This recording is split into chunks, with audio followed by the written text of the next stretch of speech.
என்னாலுமே என்னை காக்கின்றே, எனக்கு ஒத்தாசை அளிப்பவரே, உம்மையை நோக்கி பார்க்கின்றேன்.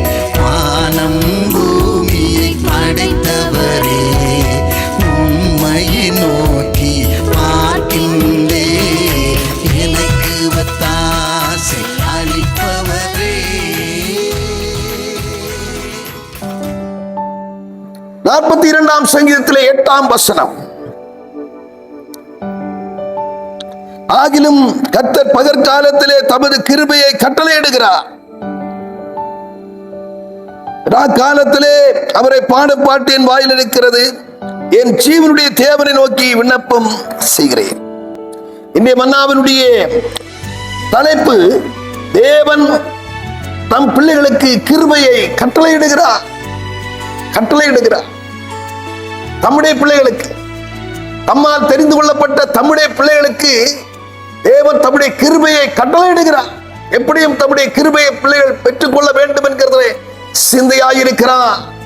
எனவே தான் அவர் சொல்லுகிறார், மலைகள் விலகினாலும் பர்வதங்கள் நிலை பெயர்ந்தாலும் என் கிருபை உன்னை விட்டு விலகாமலும் என் சமாதானத்தின் உடன்படிக்கை நிலை பெயராமலும் இருக்கும் என்று மனதுருகும் தேவன் சொல்லுகிறார்.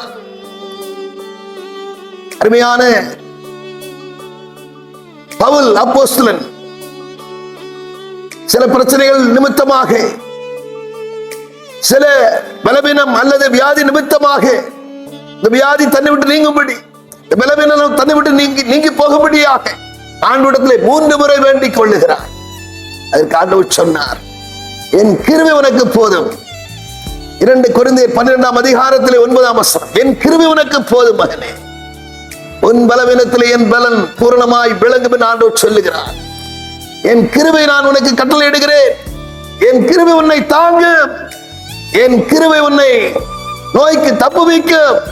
என் கிருபை உனக்கு இருந்தாலே எல்லாவற்றுக்கும் அது போதுமானதாக இருக்கிறது என்று சொல்லுகிறார். ஆம், புலம்பல் 3ஆம் அதிகாரத்திலே 22ஆம் வசனம் சொல்லுகிறது, நாம் நிர்மூலமாகாதிருப்பது தேவனுடைய கிருபையாயிருக்கு. அவருடைய இரக்கங்களுக்கு முடிவே இல்லை, அலைதோறும் புதிதாயிருக்கிறது என்று சொல்லி நாம் நேற்றிலே வாசிக்கிறோம். ஆம், எப்போது அவர் கட்டளையிடுகிறார், தாழ்மை உள்ளவர்களுக்கு கிருபை அளிக்கிறார், பெருமை உள்ளவர்களுக்கு எதிர்த்து நிற்கிறார். தேவனிடத்திலே பயபக்தியாயிருக்கிற பிள்ளைகளுக்கு அவர் கிருபை அளிக்கிறார். அவனை கேட்கிற அருமையான தேவச்சனமே, ஸ்தோத்திரத்தினாலே அவருடைய கிருபை பெருகும் என்று சொல்லி பார்க்கிறோம். எனவே தேவன் நம்முடைய பிள்ளைகளுக்கு, தாழ்மை உள்ளவர்களுக்கு, தெய்வ பயமுள்ளவர்களுக்கு, எப்போதும் எல்லாவற்றுக்காக ஸ்தோத்திரம் பண்ணுகிற தேவ பிள்ளைகளுக்கு அவருடைய கிருபையை கட்டளையிடுகிறார். எப்போதும் தேவ கிருபை அவர்களை சூழ்ந்து கொள்ள வேண்டும் என்கிறதை சிந்தையாயிருக்கிறார். ஜெபம் பண்ணுவோம். பரலோக பிதாவே, நாங்கள் போய் துதிக்கிறோம், ஸ்தோத்தரிக்கிறோம். ஆண்டவரே, உம்மால் தெரிந்து கொள்ளப்பட்ட உம்முடைய பிள்ளைகளுக்கு கிருபையை கட்டளையிடுகிற தேவாதி தேவன் நீ. மலைகள் விலகினாலும் பர்வதங்களே பெயர்ந்தாலும் என் கிருபை உன்னை விட்டு விலகாது என்று சொன்ன தேவாதி தேவனே, இந்த கிருபைகளை விட்டு விலகாதபடிக்கு ஆண்டவரே ஸ்தோத்திரப்பா, நீ காத்துக் கொள்ளும்படியா செபிக்கிறேன். எங்களை விட்டு விலகாமல், எங்களை விட்டு மாறாதபடிக்கு எப்போதும் உடைய கிருபை, ஆண்டவரே கிருபை நீர், ஆண்டவரே ஸ்தோத்திரப்பா, கூட இருக்க பண்ண வேண்டும் என்று செபிக்கிறேன். எங்களை சூழ்ந்திருக்க பண்ண வேண்டும் என்று செபிக்கிறேன். கருத்தில் அர்ப்பணிக்கிறோம், பொறுப்படுத்தும் இயேசு கிறிஸ்து நாமத்தில் செபிக்கிறோம் நல்ல பிதாவே.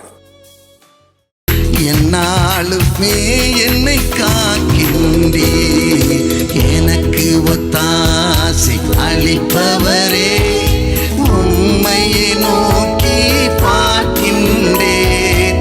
வானம் பூமியை படைத்தவரே, உம்மையை நோக்கி